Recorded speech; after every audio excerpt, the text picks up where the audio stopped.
Hi, everyone. Today, let's start off by talking about Apple. Then we'll take a look at the heat map for the week. I do have a few things I want to talk about here. And then we'll get straight into the charts. And then we'll finish up by looking at my positions going into Monday. If you like trading stocks and options and making money, definitely like and subscribe. I make this video every single day that the markets are open, as well as Sundays, so make sure you hit the bell so you don't miss out on any future episodes. Welcome to the Portfolio Bulletin. Let's get started.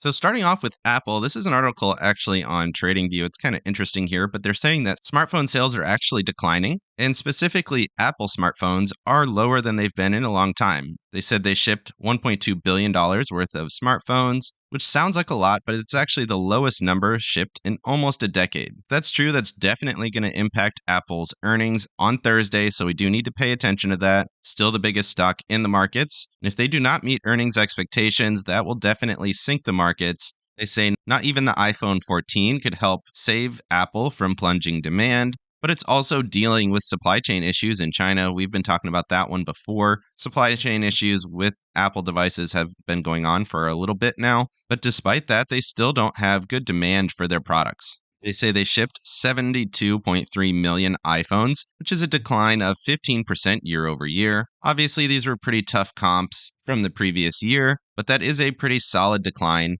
And Samsung did the same at 15.6% year over year. So iPhone sales and smartphone sales as a whole are declining based on this article. And again, we have their earnings coming up on Thursday, so it's probably worth noting that they could miss on revenue and sell off on Thursday. Moving over to the heat map here, you can see just about everything was green except for health technology. You have a couple of things here in transportation, which was down. You can see Union Pacific was down, which is pretty interesting, but J&J, all the healthcare companies were not doing well. Apple up over 7%, Amazon almost 9%, Tesla 38%. This is obviously a great performance for those retail stocks as well as technology. The question is, will Amazon and Apple and Google, for that matter, be able to hold up on earnings on Thursday? All of these companies report on Thursday. Meta is on Wednesday, so we have a lot of big earnings coming up.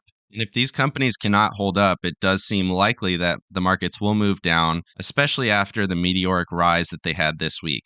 8% a week obviously is not sustainable. 9%, pretty ridiculous. Obviously, these companies have sold off a lot over the last year, so they're just recouping some of those losses. But you can't expect this kind of move to continue over the longer term. I mean, Nvidia here went up almost 20% last week.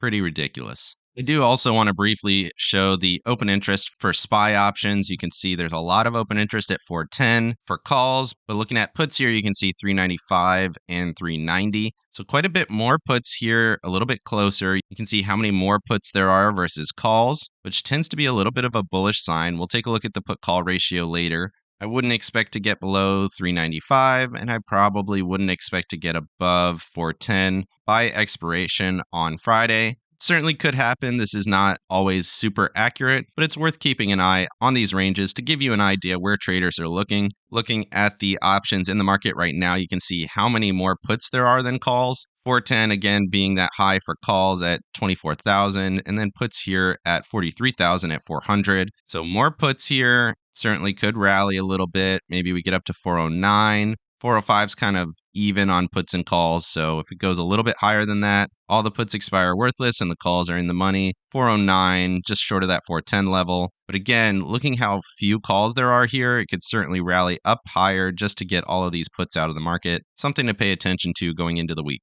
Moving over to the charts, starting off with the SPX on the weekly chart, you can see we came into that 55 EMA on the weekly chart and we closed right at it. The EMA was at 4072.08 and we finished at 4070.57, so basically right on top of it. And the way that this line is sloping here, I wouldn't expect it to fail quite yet. I would expect to get rejection off of that point, probably come back down, maybe double bottom at this 380.30 level, and then let that EMA flatten out and then move higher, similar to what we had here where it was still rising, came in, tested it, bounced back up, allowed the EMA to flatten out, and then once it was more flat here in April of 22, then we were able to break it more substantially. The slope of the EMAs is something that I do pay attention to, and right now this looks like it's going to hold up in my opinion. However, looking at the MACD as well as the RSI, you can see we are moving higher on our RSI. Momentum on the weekly chart is still ticking higher. EMAs are moving higher as well, so all the indicators are showing potentially more bullish price action. But of course, you could hit that resistance and sell off, similar to what we had here, where we got almost up to the 55. Everything looked bullish up into that last week, and then we sold off pretty dramatically. So it could certainly turn around, but right now everything is still bullish. I also do want to highlight, going back to the 2008 financial crisis, I know a lot of people have done this comparison here, and that we might be in this kind of final wave where you come down, bounce off the 200 SMA, looks very familiar, come back into that 55 EMA zone with a strong rally, and then you get that bigger sell-off, and then they had a more feeble bounce, and then that bigger waterfall sell-off. And that was also right where you had the cross of the 55 and the 144 EMAs. But right now, it looks like we're kind of in this section where we get the bounce off the 200, test of the 55, and then a lower low here. Who knows if we'll get a feeble bounce here, but it does look like we're coming into this section here. It is also worth noting that we are at this long-term resistance line right here at that 40.62 level. We did overthrow it just slightly here, but you can see this is a very long-term trend line, has marked many tops and bottoms, going all the way back to October of 15, really all the way back a long time. Many, many tops and bottoms marked by that trend line. Very powerful trend line. Moving over to the NASDAQ on the weekly chart, once again at very strong resistance right at this trend line. This trend line is very powerful. It's marked a lot of tops and bottoms here. You can see it marked the previous top here going back to December of 22. If you track this trend line, it goes all the way back to the lows here in October of 18, the lows here in April of 18, the highs here in October of 15. We kind of jumped around it here throughout 2015. But if you go right back to the great financial crisis, you can see the same trend line marked that initial bottom, created that lower high here, tagged it once again, came in, touched that 55 before we had that bigger sell-off. Again, looks kind of eerily similar to what we have now with that bigger low.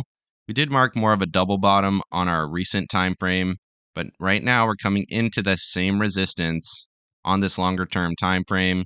And this trend line, I know I have it drawn back pretty far here, but the initial start was the low of the dot-com bubble. So we have this initial low creating the start, came in, touched that same low in March of 2008.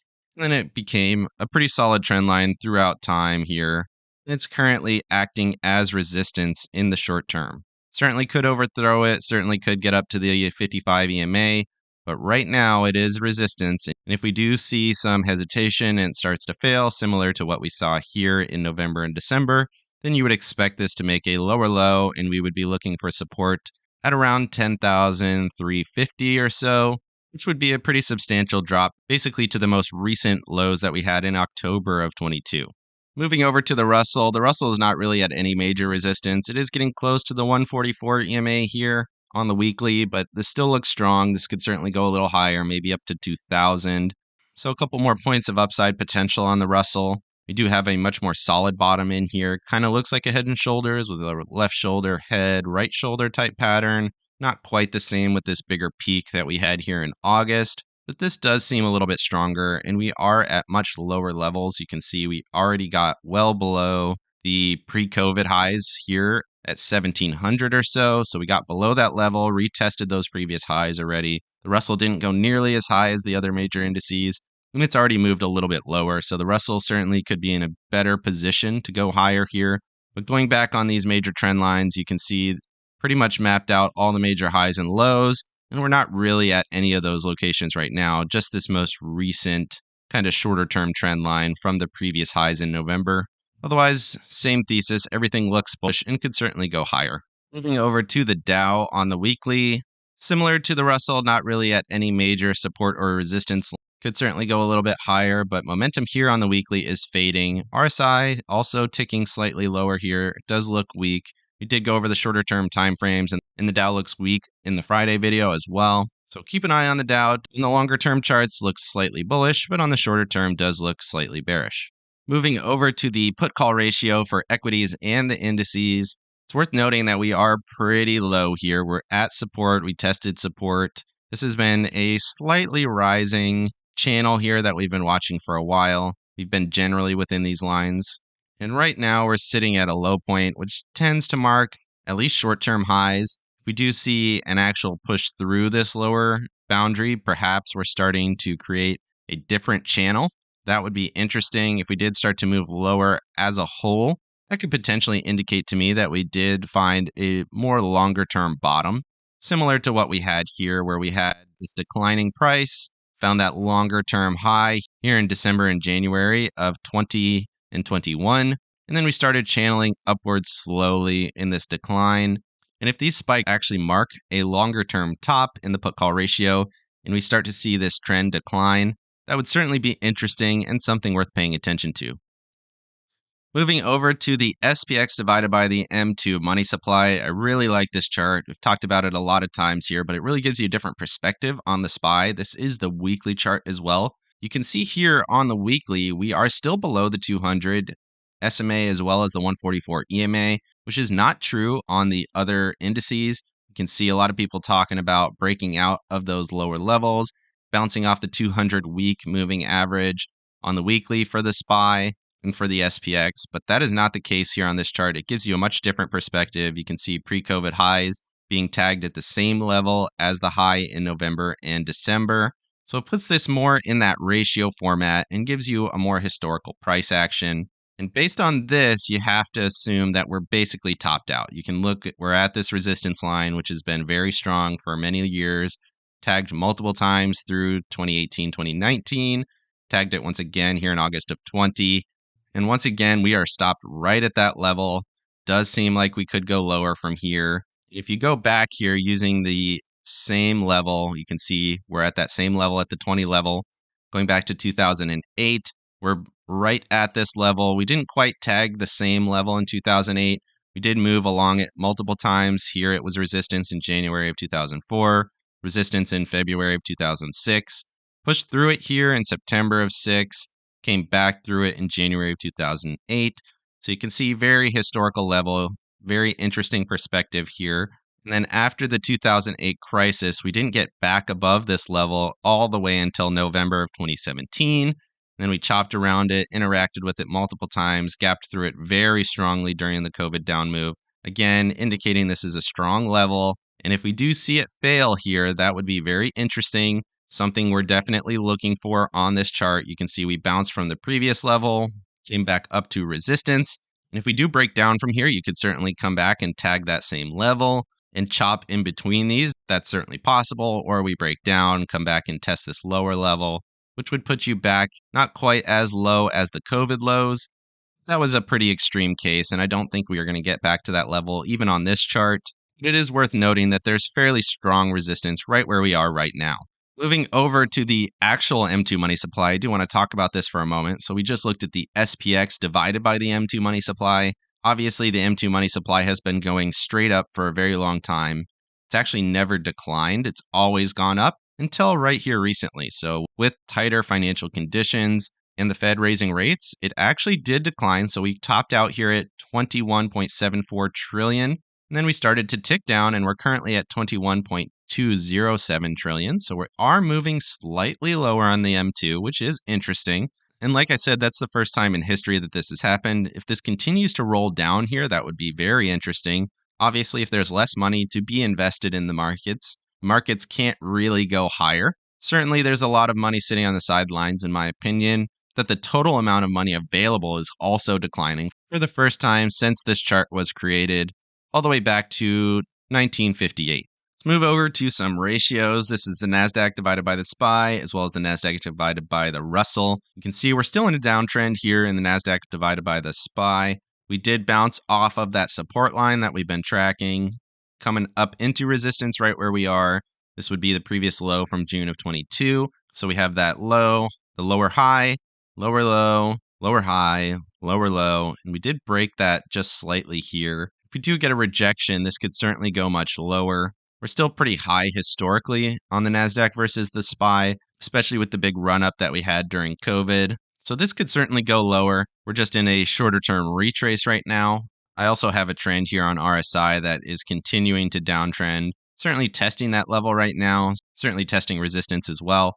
But otherwise, moving over to the Russell, you can see a double bottom forming here. Does seem like the NASDAQ might outperform the Russell in the short term. We are a little bit historically high as well. It does seem like we have a strong double top in. We are kind of looking for a breakdown of this level to see if the NASDAQ was going to pretty deeply underperform the Russell. It doesn't seem to be happening right now. We did test a level at 6 here, and it seems to have bounced from there. Could certainly come up into this 6.67 level and then move down. Certainly interesting to see how the NASDAQ is performing versus these other charts. And whichever one is doing better in the short term, that's generally the one that you want to trade to the bullish side. But if we're at resistance here, kind of like we are, and this starts to roll over, then you would want to be short the one that is underperforming. Moving over to the SPX divided by the Dow and the SPX divided by gold, also two very interesting ratios here. You can see SPX has been underperforming the Dow until recently. We did get a double bottom at 11.6. Which going back historically is fairly normal. We're in a normal range here for the ratio between these two. Been in this range for quite a while. This could certainly go either way. Does seem like we're retracing here. Maybe we get a little bit higher up to 12.3 or so. So SPX looking to outperform the Dow. Looking at SPX divided by gold though, does seem like we have found a little bit of a double bottom here. So might see the SPX outperform gold in the short term. If you've been participating in that gold trade, this could certainly mark a top for you. We did get a step down on the weekly chart in this ratio. Certainly could turn down off of these trend lines, something to watch for, but it does seem like we at least have a short-term bottom in here versus gold. Moving over to stocks above some averages. So we got the 20-day moving average and the 200-day moving average on the left and the right. So you can see we're making lower highs here, going pretty much sideways on the 20-day average. Does seem like we might have a short-term top in, might see a slight rollover, maybe test this previous level at 52.78, 52.75. If we do break that level, then you would expect this to move down quite a bit, maybe to 37.50 or so, giving you a little bit more of a longer-term top. But it's worth noting here, once again, on the 200-day moving average, that we are moving higher and we did take out that previous high. So we have more stocks participating above their 200-day moving average, indicating to me that even if we do get a sell-off, it does seem like we would find some support, and that we are overall having more stocks participating in this rally than we've seen previously. So 20-day moving average indicating short-term top, but 200-day moving average indicating longer-term support. Even if we do get that rollover here, like I said, I would expect it to find some buyers, at least in the shorter term. And until we see this higher high structure break down, because we had the August high, and then we actually found a higher high in November, and we are currently finding a new higher high, potentially going up to like 75 or so. That would be a decent level of resistance. Continuing to find higher highs on the 200-day average, indicating that we still could go higher and might go higher over the longer term as well. Moving over to Apple on the longer term charts, you can see here, this is the weekly chart going back quite a ways. I do want to highlight this top trend line here. Marked some very significant highs, pre-COVID high here, chopped around it here in 2014, 2015, marked the highs here in September of 2011, as well as December of 2007, and then goes all the way back to the lows here of September of 1999, and probably marks some of these other lows here. So very, very long-term trend here, and you can see it's marked some previous bottoms. We had the bottom here in June of 22 marked by that same trend, interacted with it again here in October of 22, bounced off of that level, hit the longer term trend line going up to the previous highs, which has been acting as resistance, which we did test once again, overthrew it just a little bit. And then we tested that trend one more time here, and we found some resistance at the end of the week. It does seem like 146.80, pretty much right at the high where we tested, is going to act as resistance. It seems like on the momentum, we're going to get something very similar that we saw in November into December, where we got basically flat on negative momentum, had a slight green week in terms of momentum, just like we had here. And then you would expect this to accelerate back to the downside if we do see an iteration very similar to this. But the main point is here, very long-term resistance right in this zone. And I would expect at least short-term rejection at this point, maybe coming back down to 134, 135 in this area. And if we are going to break through these to the upside, you would expect to find that support in that zone back at these previous lows, bounce from 135, push strongly through these levels and establish a higher high above them. Come back and retest would be nice, give you another entry, and then you push higher from there. Certainly possible. And if that does happen, then you would have a probably new all-time high for a target up around 193, 194. But of course, all of that depends on earnings on Thursday. And we did talk about that in the article. If they do fail on earnings, they come up short, you sell off from this level. And if it's really an undershoot, then you would expect to take out these previous lows and come back and test the 200-week moving average, which is currently sitting at 115.56. In a couple of weeks from now, it could go a little bit higher, maybe 118, 118.50. And that's where I would be looking for support after this next down move if the earnings come up short.